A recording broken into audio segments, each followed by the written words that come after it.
Antes de empezar el video quiero agradecer a los miembros del canal. Un saludo para Andresito, Fernando Avalos, Feilon Locuendo, C7 Cercero, Marcos Montano, La Flojera It, Dark, Spectra Phantom, Prian Mateo, El Papas 3000, Gator Gojo, Hugo Héctor, Boris Pa, Emperador Antiguo Chan, Sloaubert, Brandon Miño, Daniel Lucero, Juan. Aparte le recuerdo que la historia no es mía, link de la historia como del creador en la descripción del video. Aparte si quieren me puedes apoyar dando like y suscribirse para llegar a los 10.000 suscriptores. Sin más que decir, disfrute del capítulo. Capítulo 19. Antena mental. Mi búho llegó con un pergamino esta mañana. Una cumbre de paz entre Kumogakure e Iwagakure. La información provino de uno de mis agentes estacionados en el incendio el palacio de Daimyo. Para entender por qué importaba esta reunión, era necesario comprender la Tierra del Rayo en sí. Ubicada al noreste de la Tierra del Fuego, era una nación definida por extremos. En su corazón se encuentran imponentes cadenas montañosas, sus picos a menudo oscurecidos por furiosas tormentas eléctricas. Fue a partir de estas tempestades que el país derivó su nombre, una tierra donde los rayos nunca dejó de atacar. A pesar de su terreno accidentado, era un lugar de belleza natural. Ríos, senderos sinuosos tallados a través de valles, sus aguas brillando bajo la luz del sol. La costa era irregular, moldeada por el fuerza implacable del océano. Escondidos dentro de la tierra estaban calientes manantiales, su calidez contrasta con las duras condiciones de la región. Pero más allá de sus paisajes, la Tierra del Relámpago fue uno de los 5 grandes países shinobi. Una potencia con una fuerza militar que rivalizaban con las naciones más grandes. Su líder, el Daimyo Relámpago, no es un hombre a subestimar.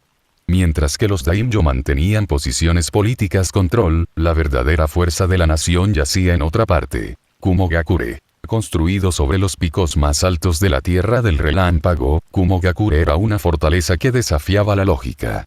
A diferencia de otros pueblos enclavados dentro bosques o llanuras, estaba encaramado entre las nubes, escondido de los ojos del mundo. Fundada por el primer Raikage, se había convertido en un ejército poderoso. Sus shinobi estaban entre los más fuertes, sus técnicas a menudo centrado en jutsu basado en rayos. Pero su fuerza no estaba solo en poder, estaba en su crueldad.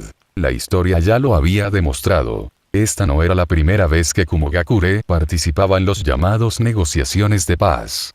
Hace 4 años, habían venido a Konoha bajo la pretensión de un pacto de no agresión.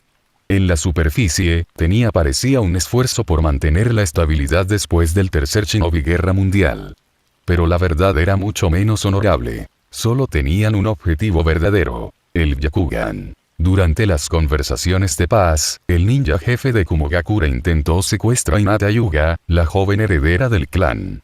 Su plan fracasó. Ieyasu Hyuga mató al secuestrador, pero Kumogakure se negó a reconocer su crimen. En cambio, exigieron la vida de Ieyasu, alegando que su enviado había sido asesinado. Una demanda ridícula, pero que puso a Konoha en una posición difícil. Negarse significaría la guerra. Y la guerra, en ese momento, era un precio que Konoha no estaba dispuesta a pagar. El compromiso. Hisashi Hyuga, el hermano gemelo de Ieyasu, se sacrificó en su lugar. Como miembro de una rama de la familia, su muerte aseguró que los Byakugan los secretos permanecían ocultos, gracias al sello maldito que destruye sus ojos al morir. Un engaño trágico pero necesario. Pero las ambiciones de Kumogakure no terminaron ahí. Lo intentaron de nuevo. Esta vez, después de que ya había eliminado a Ieyasu Hyuga, buscaron para robar el Byakugan de Hinata una vez más. Una vez más, fallaron porque yo intervine. Las tensiones entre Konoha y Kumogakure se habían mantenido altas desde siempre desde entonces. La situación era una fina lámina de vidrio, lo suficientemente frágil como para que un solo paso en falso podría destruirlo por completo. Y el Raikage lo sabía. Enfrentar un conflicto abierto con Konoha era una cosa. Enfrentando la guerra con tanto Konoha como Iwagakure al mismo tiempo eran otra cosa enteramente. Incluso para él, era un riesgo demasiado grande. Por eso había decidido esta reunión. Una cumbre con el Tsuchikage, líder de Iwagakure. Si se formó una alianza entre la Tierra del Relámpago y el Tierra de la Tierra, Kumogakure tendría la seguridad estratégica que necesario. Ya no agobiados por la amenaza de una guerra en dos frentes, podría cambiar su enfoque por completo a Konoha. Esperaba tanto. El viejo estratega, Noki, nunca celebrara un tratado con Kumogakure solo por buena voluntad. En el fondo, era un pragmático, una reliquia de una era de conflictos interminables. Siempre buscando prolongar la supervivencia de su aldea. Sus fuerzas disminuyó con los años. La edad y el tiempo habían pasado factura. Si él aseguraríamos un futuro en el que Iwagakure siguiera siendo relevante. Alinearse con el Raikage era un mal necesario. Pero eso era un problema. Un Kumogakure e Iwagakure unificados alterarían el poder estructura drásticamente. El equilibrio que se había mantenido desde la tercera guerra shinobi cambiaría, forzando a Konoha a una posición en la que su mano podría ser forzada. Aunque no tenía ningún apego personal al pueblo, mis planes a largo plazo requerían estabilidad. Este desarrollo introdujo demasiadas variables desconocidas. Por lo tanto, las negociaciones tuvieron que fracasar. Por supuesto, cualquier interferencia directa de Konoha sería similar a una declaración de guerra. Ambas partes habían anticipado tales riesgos, por lo que había asegurado un mediador neutral, Tadashi Sagara, un ex-leaf diplomático. Una reliquia de la vieja era lo suficientemente respetado como para que ninguno de los pueblos cuestionó su presencia. Su muerte, sin embargo, sería un asunto diferente. Un asesinato que llevara la firma de Iwagakure sería suficiente para descarrilar las conversaciones por completo. Era una misión que podría haber manejado solo con poca dificultad. Pero eso frustraría el propósito. Necesitaba evaluar si las herramientas deshonestas de Kirigakure que tenía reunidos eran capaces de ejecutar una misión real sin supervisión. Probarlos en condiciones reales era la única forma de medir su verdadera efectividad. Kagetsuki Obispo, 05, fue un ex-agente de niebla con una historia de asesinatos silenciosos. Sato Rengoku Obispo, 06, fue un ex-especialista en raíces capacitado en derribos de precisión. Sus antecedentes los hacía adecuados, pero la experiencia en entornos controlados era muy diferente de las misiones reales. Era hora de ver si podían manejarlo. La noche pesaba sobre Raijin-Keep, el terreno neutral designado para las negociaciones. Posicionado en lo alto de las cordilleras orientales de la Tierra del Rayo, sus defensas naturales hicieron infiltración difícil. Aún así, dos sombras se movían sin problemas bajo el luz de luna, invisible e inaudita. Kagero y Sato habían llegado al interior de la torre del homenaje sin incidentes. Los guardias habían sido escasos, dado que ambas partes habían entrado en este tratado bajo supuesta confianza mutua. Sin embargo, Kumo siempre fue paranoico. El intento de secuestro de Hinata Iga años atrás había terminado en un baño de sangre envuelto en misterio. El fracaso había dejado una huella duradera, haciendo que las fuerzas de seguridad del Raikage fueran más cautelosos que nunca. Desde un pasillo cercano, dos Kumogakure Ambu susurraron en silencio tonos, ajenos a las dos figuras que acechan en las sombras. Incluso si el viejo quiere paz, no podemos descuidarnos. El último lo que necesitamos es otro fiasco como el de la última vez. De acuerdo. Lord Raikage ordenó barridos completos cada hora. Atrapamos incluso un indicio de problemas, no dudamos. Kagero y Sato permanecieron quietos mientras pasaba la patrulla. Sin movimiento, sin sonido, nada que indique su presencia. Cuando el área era despejados, reanudaron su avance silencioso. Los aposentos privados de Tadashi Sagara yacían delante. Kagero fue primero. Su cuerpo fluido, una firma del clan Suki habilidades, hizo sus movimientos completamente silenciosos.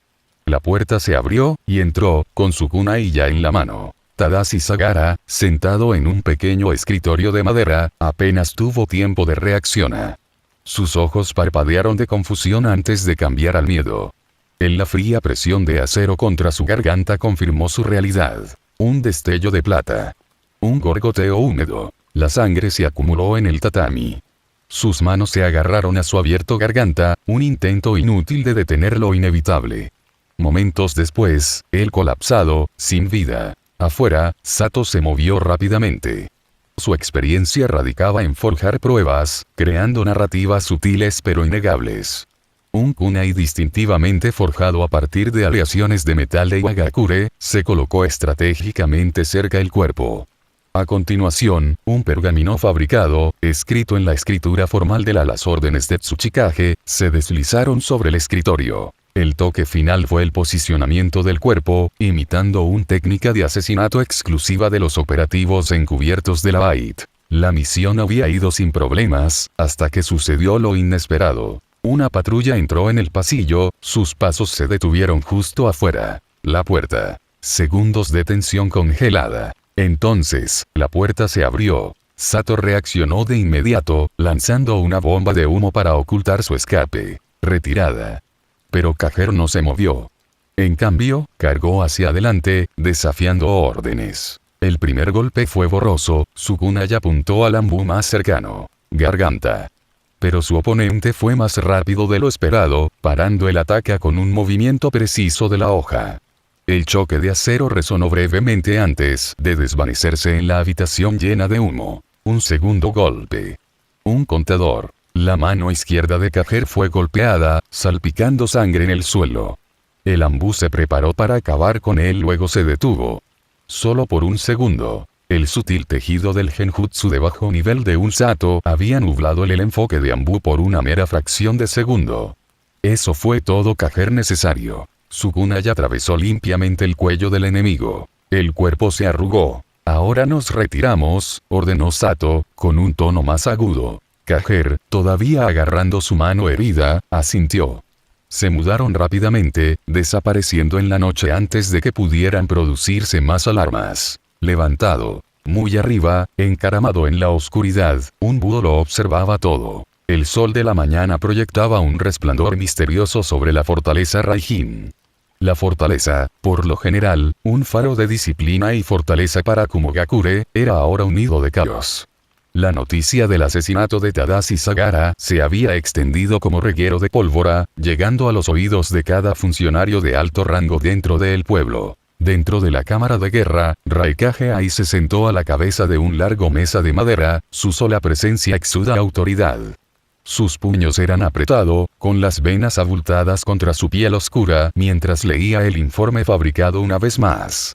Su rabia apenas fue contenida, y tomó apenas unos segundos antes de que su temperamento se rompiera. Crack. La mesa debajo de sus manos se astilló cuando metió el puño en ella, enviando una onda de choque violenta a través de la habitación. Los Kumo reunidos, los funcionarios y operativos encubiertos, se estremecieron pero no dijeron nada. Ellos habían visto la ira del Raikage antes. Ese viejo bastardo no se atreve a tirar de esto ahora. La voz de Ai retumbó, sacudiendo las mismas paredes de la cámara.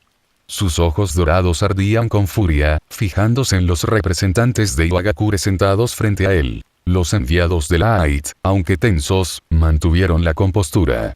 Sus líder, un consejero envejecido con una mirada aguda y calculadora, soltó un respiro despacio antes de responder. Esto es absurdo, dijo, con la voz firme.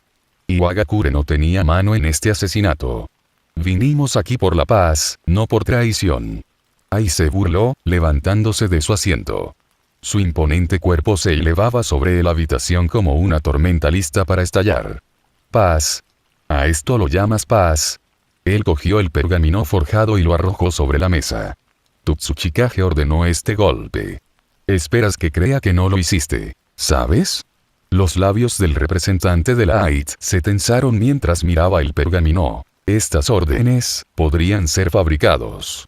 Esto es demasiado conveniente. TCH. ¿Conveniente para quién? La mirada de Ai se endureció. Tu viejo debe piensa que soy un tonto.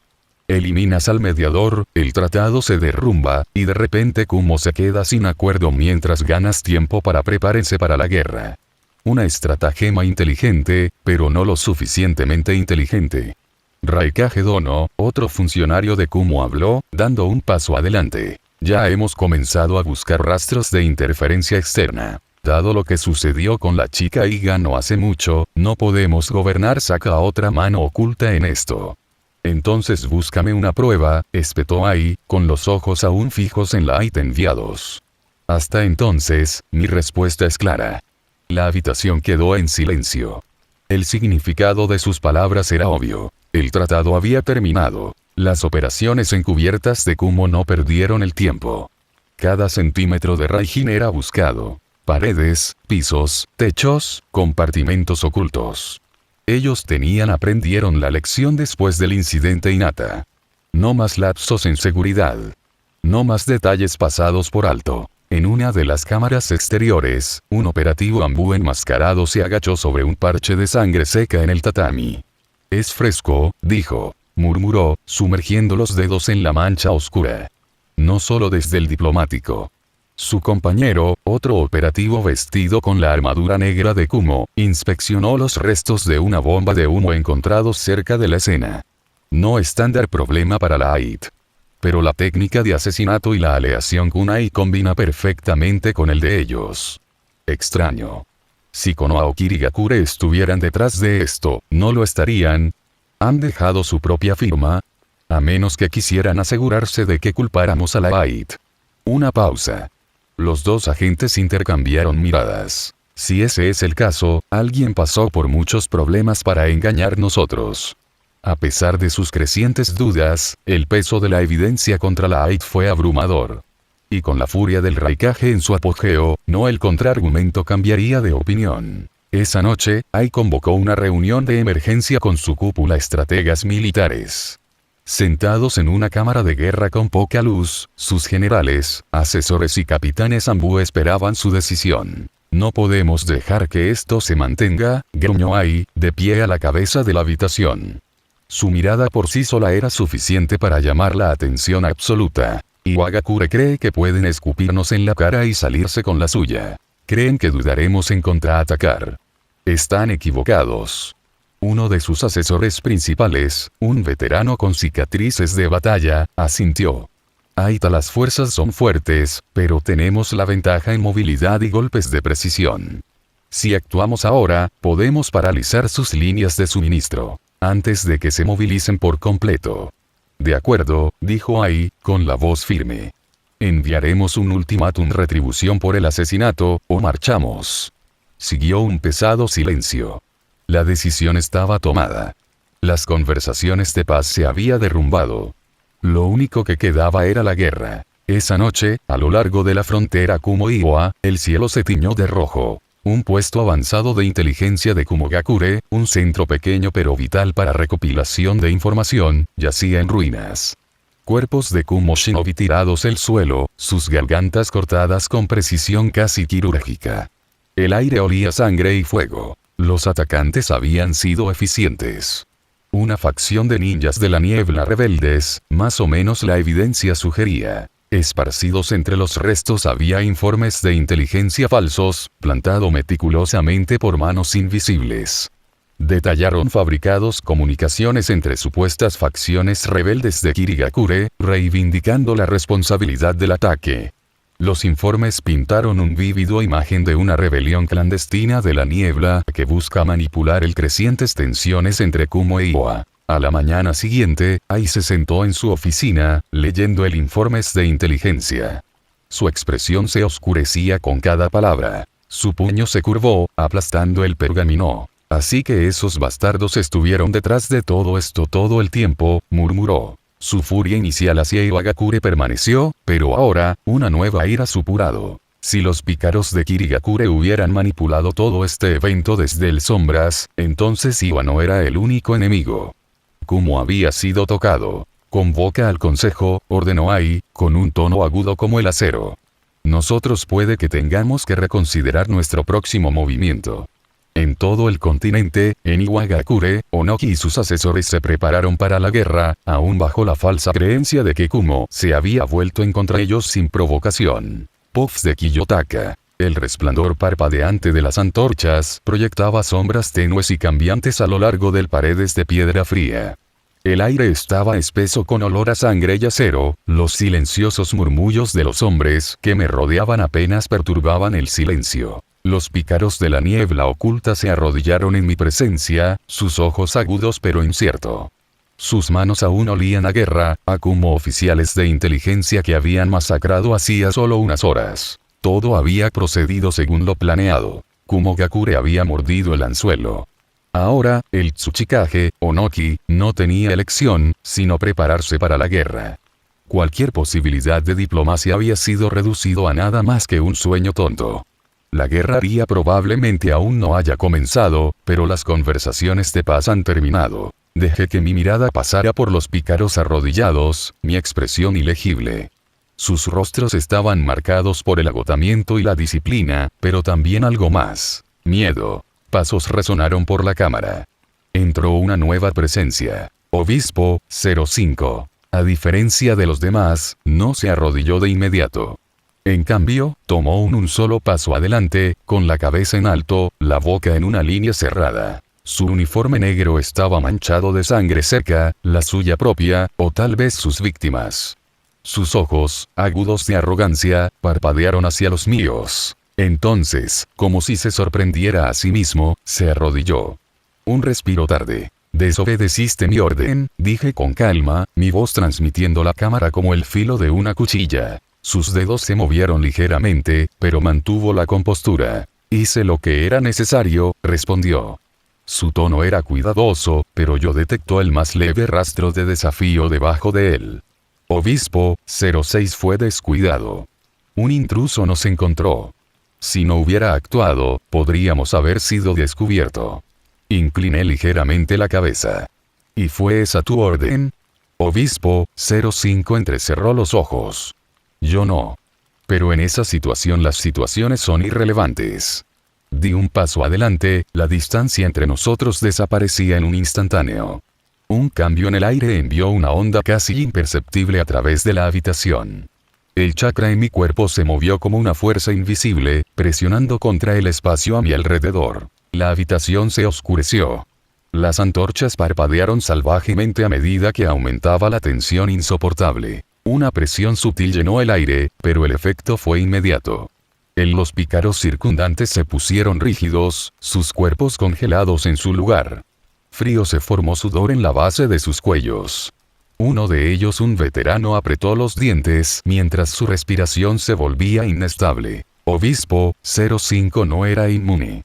Su aliento se detuvo, y por primera vez con el tiempo, el brillo arrogante en sus ojos vaciló. Bajé la voz. Te dije que mataras al mediador y regresaras. ¿Te di alguna otra? ¿Órdenes? Un parpadeo de vacilación. Bishop, 05 trató de mantener la compostura, pero su voz tembló ligeramente como él respondió. No.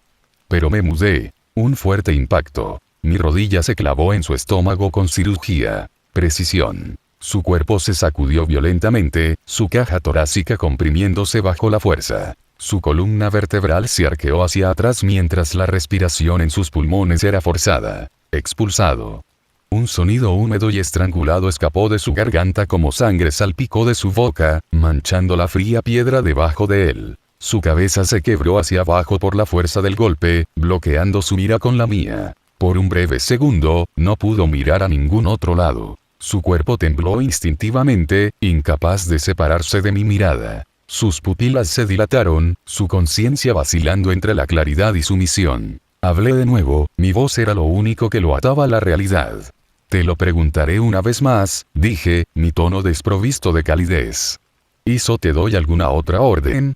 Trató de responder, pero su aliento quedó atrapado en su garganta. Su lengua se movió, luchando por formar palabras, hasta que la tomé. Con un movimiento único y preciso, mis dedos se metieron en su boca. Agarrando su lengua con una fuerza que negaba resistencia. Todo su cuerpo convulsionó. Un grito estrangulado y ahogado resonó a través de la cámara mientras su visión se nublaba de dolor. Entonces, con un movimiento rápido, lo solté. Su cuerpo colapsó. En el momento en que su cabeza golpeó el suelo, mi pie presionó su cráneo. La sangre salpicaba hacia afuera, un rojo intenso contra el gris sin vida stone. El sonido era aburrido, definitivo. Por un instante, el silencio envolvió la habitación. Y entonces, él había vuelto. Su cuerpo volvió a su posición original arrodillado, como si nada hubiera pasado. Cambiado. Sus ojos se abrieron de golpe, cerrándose con los míos una vez más. Entonces, como una marioneta cuyas cuerdas habían sido cortadas, cayó. Su forma inconsciente cayó al suelo, la sangre brotaba de sus labios, su cuerpo temblando por el peso persistente de lo que acababa de ocurrido. Me di la vuelta, mirando a los pícaros restantes. Ninguno de ellos habló. Ninguno de ellos se movió. Exhalé lentamente, permitiendo que el chakra de la habitación se asentara.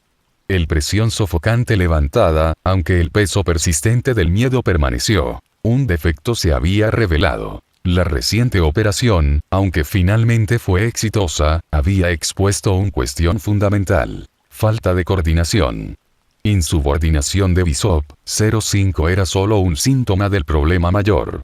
Los obispos de Meu fueron no entrenada desde su nacimiento para carecer de emociones, por lo que su coordinación con los miembros raíz antiguos no son impecables. Esto era inaceptable. Si quería un control absoluto sobre el campo de batalla, necesitaba un sistema. Eso me permitió dictar acciones con precisión. Un retraso de incluso el segundo lugar en comunicación podría significar la diferencia entre éxito y fracaso. Ya había identificado la solución. El clan Yamanaka tenía mucho desde entonces perfeccionó una técnica telepática conocida como el cuerpo mental, técnica de transmisión. Un método que permitió una atención mental instantánea, comunicación entre usuarios. Era versátil, capaz de transmitir pensamientos, imágenes e incluso emociones. Pero era imperfecto. Su mayor defecto radica en sus limitaciones. Cuantas más personas se conecten, cuanto mayor sea la tensión en el usuario. Mantenimiento de la conexión para las largas duraciones resultaron en agotamiento, incluso lesiones. Decidí usarlo como base de mi nuevo jutsu. Ya había dedicado tiempo a investigar la naturaleza de las ondas de chakra. A través de mis experimentos con el Sharingan. El chakra Jin podría ser manipulado en formas de ondas similares a las ondas de radio. Las radiofrecuencias fueron la base de la comunicación moderna.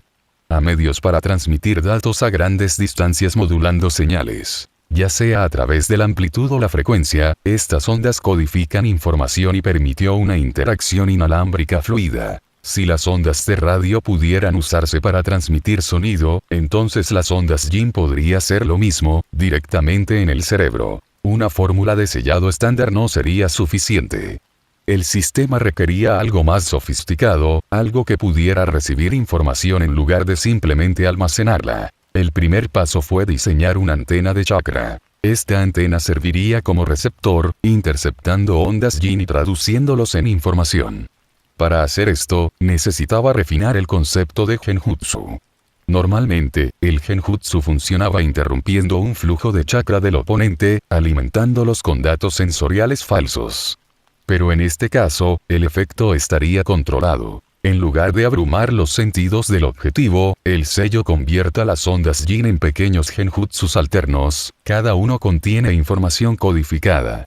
Estos genjutsu serían entonces entregados directamente a la mente del objetivo, manifestándose como palabras, comandos, o incluso imágenes. El segundo desafío fue filtrar. Las ondas de radio, en su estado natural, están llenas de ruido.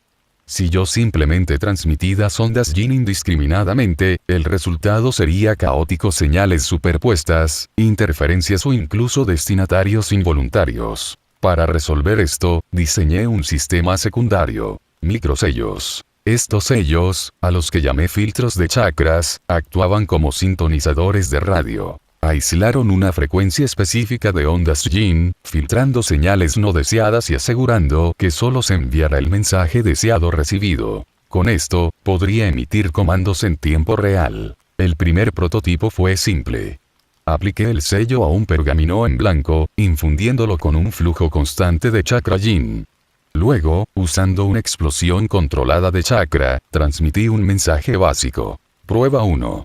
El rollo vibró ligeramente, el sello reaccionó como la antena. Interceptó las ondas Jin. Un parpadeo de movimiento. El mensaje volvió a sonar en mi mente, no como un sonido, sino como un mensaje directo. Pensamiento. Perfecto. Ahora, comenzó el verdadero desafío. El sello funcionó, pero aún así fue ineficiente. El siguiente paso fue la miniaturización, reduciendo el tamaño del sello y manteniendo su función. Tenía que ser lo suficientemente pequeño como para aplicarlo discretamente. Ajusté la fórmula, comprimiendo la matriz de sellado sin comprometer la estabilidad.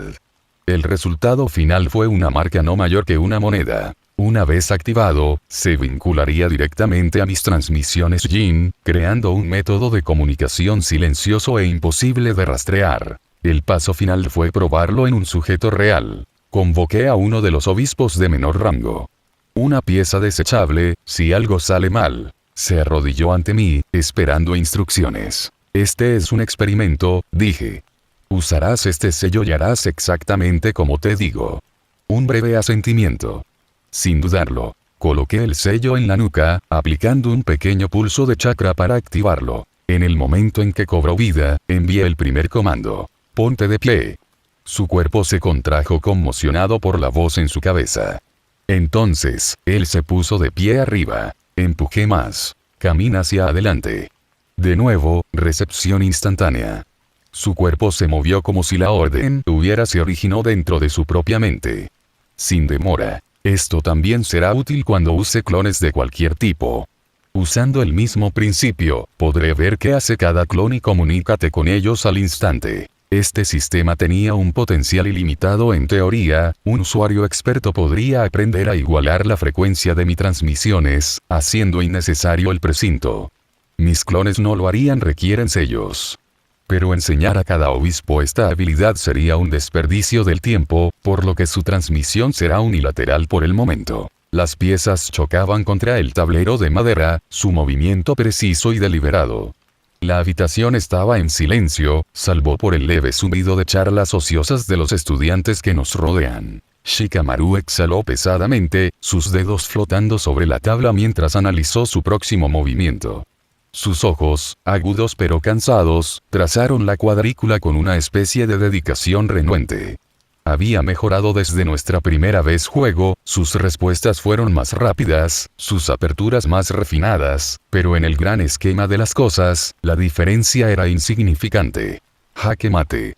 Shikamaru soltó un gemido bajo y se recostó en su asiento, frotándose su templo. Hombre, lo juro, jugar contra ti está empezando a sentirse como jugando contra mi papá.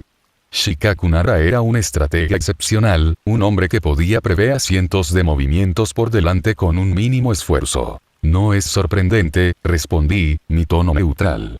He estado jugando desde que era muy pequeña. Shikamaru levantó una ceja. Oh. Encontré una tabla de shogi en el orfanato, continué, moviendo un pieza distraídamente mientras reinicio el tablero. Jugué siempre que estuve aburrido.